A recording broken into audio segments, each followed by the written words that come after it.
வணக்கம். என் பேர் அர்ஜுனன் குருசாமி. புதுச்சேரியில் கோவிந்தப்பட்ட முத்திரம்பரப்பாளையம் மேட்டுப்பாளையத்தில் பிப்டிக் ரோட்டு மேட்டுப்பாளையத்தில் அமைந்துள்ள ஸ்ரீ சபரிவாசன் ஆசிரமம், அதாவது ஐயப்பன் கோயில். அந்த ஐயப்பன் கோயிலில் நமது ஆஞ்சநேயர் 27 அடி உயரம் கொண்ட ஆஞ்சநேயர் ஸ்ரீ ஜானகி சங்கடம் தீர்த்த மகாவீர ஆஞ்சநேயர். இவரோட சிறப்பு என்னன்னு பார்த்தீங்கன்னா, கையில் மோதிரம், கணையாழி. அதாவது அசோகவனத்தில் ராவணேஸ்வரன் சீதாதேவியை கடத்தி கொண்டு போய் அசோகவனத்தில் வச்சுருக்கும்போது அப்போ அந்த அம்மா அங்கே இருக்கும்போது ஆஞ்சநேயர் வந்து கணையாழி எடுத்துகிட்டு வந்து காட்டுற காட்சி தான். இந்த உலகத்தில் வேறு எங்கேயுமே நீங்கள் அந்த மாதிரி பார்க்க முடியாது. நமது ஆஞ்சநேயர், நமது வந்து குருநாதர், எங்கள் தலைமை குருநாதர், எங்களோட குருநாதர் கனவுல வந்து சுவாமி பிரசன்னமாகி இந்த மாதிரி எனக்கு ஒரு ஆலயத்தை ஒன்று கட்டு அப்படின்ட்டு கனவுல தோன்றி மறைந்தார். அது பிரகாரம் இந்த கோயிலை கட்டி முடித்தோம்.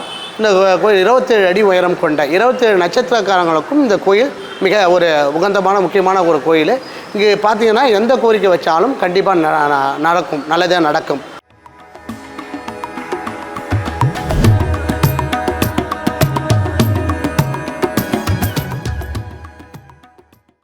இது ஒரு முக்கிய சிறப்பு என்னன்னு பார்த்தீங்கன்னா, ராமபிரான் வனவாசம் போனது 14 வருடம்.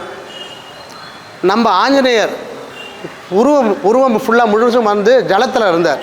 5 வருட காலம் ஜலத்தில் இருந்தார்.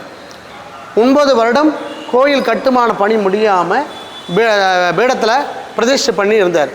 ஆக மொத்தம் கும்பாபிஷேகம் கரெக்டாக 14 வருடம் ஆயிடுது. 14 வருடம் கழிச்சு கரெக்டாக கும்பாபிஷேகம் மிக சிறப்பான முறை. 2025 இந்த கும்பாபிஷேகம் சிறப்பான இது பண்ணுது. நிறைய பக்தர்கள்லாம் இங்கே வராங்க. பக்தர்கள் அவங்களோட கோரிக்கைகள்லாம் வைக்கிறாங்க. அந்த கோரிக்கை எப்படி ஸ்ரீ ஜானகி சங்கடம் தீர்த்த மகாவீர ஆஞ்சநேயர், அந்த தாயாரோட சங்கடத்தை அவர் தீர்த்ததுனால இந்த வருகின்ற பக்தர்களோட குழந்தைகளை சங்கடங்களை அழிக்கிறார். அது மட்டும் இல்லாமல் ஆஞ்சநேயரை மட்டும்தான் சனி பகவானால் பிடிக்க முடியாதது. அந்த மாதிரி ஒவ்வொரு சனி பயிற்சி உள்ளவங்க, சனி பகவானோட கருத்தில் இருக்கிறவங்களாம் அப்போ வந்து ஆஞ்சநேயர் வந்து நம்ம ஆஞ்சநேயர் வந்து நெய் தீபம் போட்டு அவரோட அவங்களோட கஷ்டங்களையும் கோரிக்கைகளையும் வச்சுன்னா கண்டிப்பாக நிறைவேறும்.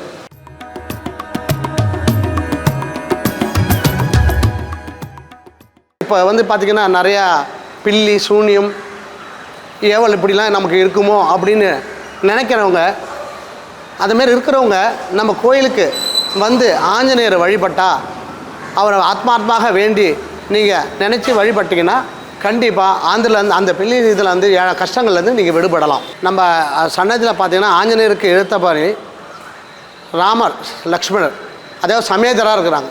இங்கே பார்த்திங்கன்னா நம்ம ஆலயத்தில் பார்த்திங்கன்னா எல்லாம் பிரம்மச்சாரிகள் தான் எல்லாருமே. ஆனால் இங்கே மட்டும் என்னன்னு பார்த்தீங்கன்னா நம்ம ராமர் லக்ஷ்மணர் ராமர் சமேதராக இருப்பாங்க. ஆனால் உண்மையாக ராமாயணம் நடந்த காலத்தில் நம்ம ராமபிரான் இலங்கைக்கு சீதாதேவி தேடின்னு வரும்பொழுது இந்த இடத்துல அமர்ந்த இடம் இது. இங்கே சமேதராக இருப்பாங்க. 2 பேர் கணவன் மனைவியாக இருக்கிறதுனால இங்கே வந்து நீண்ட நாள் திருமணமாகாதவங்க, ரொம்ப காலமாக திருமணம் ஆகாதவங்க, அவங்களுடைய ஒரிஜினல் ஜாதகம், அதாவது ஜெராக்ஸ் எல்லாம் வைக்கக்கூடாது, அவங்களுடைய ஒரிஜினல் ஜாதகம் ராமரோட பாதத்தில் ஒரு நாள் இரவு நீங்கள் வைத்து மறுநாள் அது ஒரு நாளோ இல்லை 2 நாளோ அது ஆனால் ஆக்சுவலி பார்த்தீங்கன்னா ஒரு நாள் இரவு இருந்தால் போதும், அந்த ஜாதகர்களோட திருமண தடை நீங்கும். இதை வந்து ஒரு சேவையாக தான் இந்த ஆசிரமத்தில் நாங்கள் பண்ணிடுவோம். இந்த ஆசிரமத்தோட பேர் ஸ்ரீ சபரிவாசன் ஆசிரமம். ஒரு சேவையாக தான் பண்ணுறோம். கண்டிப்பாக இப்போ வந்து நிறைய பேர் பார்த்திங்கன்னா ஜாதகம்லாம் நிறைய பேர் வச்சு அந்த மாதிரி எடுத்து போயிருக்கிறாங்க. நிறைய பேரோட திருமணம் கைகூடி வருது. நிறைய பேர் நமக்கு என்னை கான்டாக்ட் பண்ணி திருமணம் இந்த மாதிரி என் பொண்ணுக்கு முடிஞ்சிடுச்சு, என் பிள்ளைக்கு திருமண பாக்கியம் முடிஞ்சிடுச்சுன்னு நிறையா பேர் சொல்கிறாங்க. அந்த மாதிரி யாராருக்கு நீண்ட நாள் திருமணம் ஆகாதவங்க கண்டிப்பாக உங்களோட ஒரிஜினல் ஜாதகத்தை எடுத்துன்னு வந்து உங்கள் பிள்ளைகளோட குறைகளை தீர்த்துங்க. இறைவன் எழுதின எழுத்து, இறைவனே அதை மாற்றி அமைக்கும் உரிமை உண்டு. ஜாதக தோஷ நிவர்த்தி ராமர் எங்கேயுமே இல்லை, நம்ம ராமர்கிட்ட மட்டும்தான் இருக்குது. அதாவது ஜாதக தோஷ நிவர்த்தி பண்ணுற ஒரே இடம் நமது ஸ்ரீ ராமர்கிட்ட தான் இருக்குது.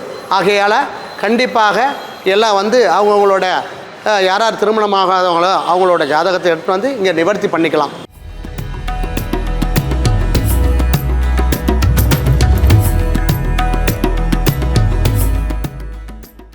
இவருக்கு விசேஷ காலம்னு பார்த்தீங்கன்னா மாதம் மாதம் வருகின்ற மூல நட்சத்திரத்தில் அன்று இரவு மணி 7 மணி அளவில் சகஸ்ரநாமம், அதாவது 1008 மந்திரத்தை சொல்லி புஷ்பாஞ்சலி பண்ணுவோம். அது முடிஞ்ச பிறகு இங்கே இருக்கிறவங்களுக்கு எல்லாருக்கும் அன்னதானம் பண்ணுவோம். வருடத்துக்கு ஒரு முறை வருகின்ற ஹனுமன் ஜெயந்தி அன்று பார்த்திங்கன்னா இவருக்கு சிறப்பு அபிஷேகமும், அதாவது நிறைய 1000 வடமாலைகள் சாத்தி இவருக்கு பூஜைகள் பண்ணுவோம். நிறைய மக்கள் கூட்டம்லாம் வருவாங்க. அன்றைய தினத்தில் அந்த ஹனுமன் ஜெயந்தி எப்பயுமே எங்கே உள்ள ஆஞ்சநேயர் கோயில்லையும் ஹனுமன் ஜெயந்தி அன்று ஒவ்வொரு பக்தர்களும் போயிட்டு உங்களோட கோரிக்கைகளையும் உங்களோட வேண்டுதல்கள் வச்சிங்கன்னா கண்டிப்பாக 100% நிறைவேறும். இது ஐதீகம்.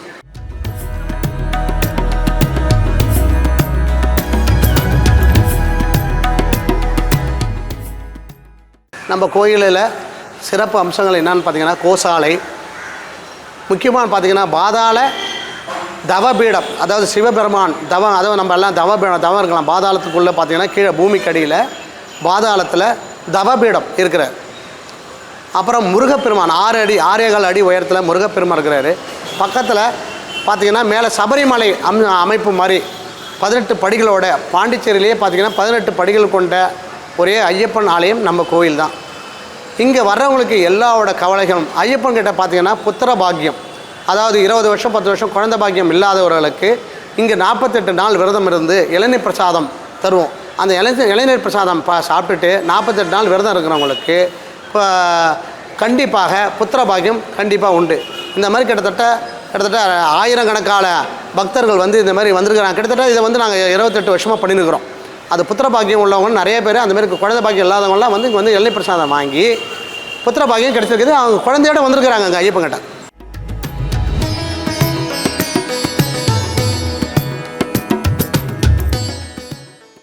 நம்ம ஆலயத்தில் பார்த்திங்கன்னா மஞ்சமாதாவுக்கு திருவுருவம் கொடுத்த இடமே இதுதான், நம்ம ஆலயத்தில் தான். சபரிமலையில் கூட அப்போல்லாம் பார்த்திங்கன்னா மஞ்சமாதா கிடையாது. இப்போ தான் மஞ்சமாதாவுக்கு உருவம் கொடுத்துருக்குறாங்க.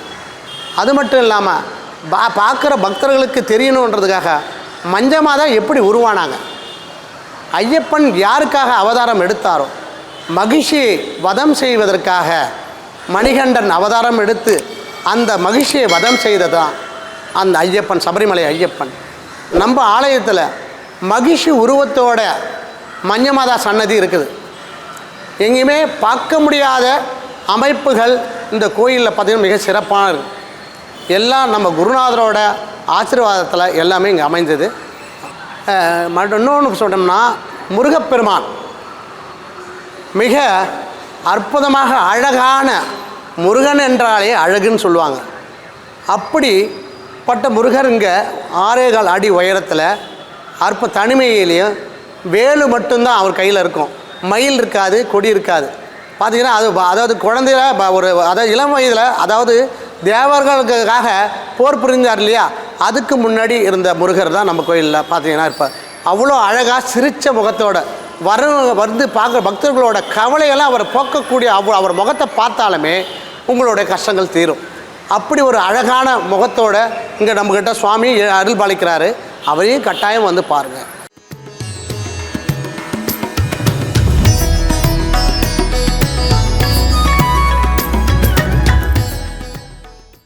நாம் அது ஆலயத்தில் பார்த்தீங்கன்னா தர்மத்தை கடைபிடிக்கின்ற பரம்பொருள்கள், அதாவது பகவான்கள், இறைவன்கள் தான் இருக்கிறாங்க.